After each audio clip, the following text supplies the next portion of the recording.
Life and peace, ஜீவனும் சமாதானம். இந்த ரெண்டும் ரொம்ப முக்கியங்க. ஆண்டவர் ஜீவனை உண்டாக்கும், அந்த ஜீவனை பரிபூர்ணப்படுத்தவும் தான் வந்தார். உங்க ஜீவன் இன்னைக்கு பரிபூர்ணப்படுத்தப்பட்ட ஜீவன். அடுத்து அந்த சமாதானம், அந்த சமாதானத்தை யார் கொடுத்தா உங்களுக்கு? இயேசு கிறிஸ்து. என்ன சமாதானத்தை கொடுத்தாரு? ஆமாம், உலகம் கொடுக்கறது இல்லை, ஏன் சமாதானத்தையே உனக்கு கொடுக்குற. அந்த சமாதானம் ஒருபோதும் மறையாது, நீங்காது. உலகம் கொடுக்கறது இன்னைக்கு இருக்கும், நாளைக்கு போகிற சமாதானம் போல தான் இருக்கும். இன்றைக்கும் அந்தி கிறிஸ்து வருவானா, என்ன கொடுப்பேன், சமாதானத்தை கொடுப்பேன்னு வருவானா? அவன் சமாதானத்தை கொடுக்க மாட்டான்.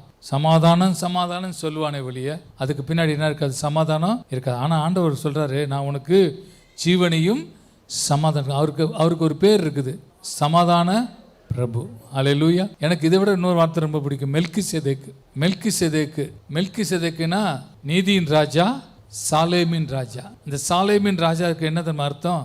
சமாதானத்தின் ராஜா. அல்லேலூயா. அந்த மெல்கிசேதேக்கின் முறைமையின்படி தான் இன்றைக்கு அவர் பிரதான ஆசாரியராய் பரலோக ராஜ்யத்துக்குள்ள பிரவேசிச்சிருக்கார். அல்லேலூயா. அவர் தான் இயேசு கிறிஸ்து. அல்லேலூயா. அவர் தான் அந்த ராஜாவாகவும் அவர் சமாதான பிரபுவாகவும் இருக்கிறார். இன்றைக்கு அந்த சமாதானத்தை அவர் தான் உங்களுக்கு கொடுக்கிறார்.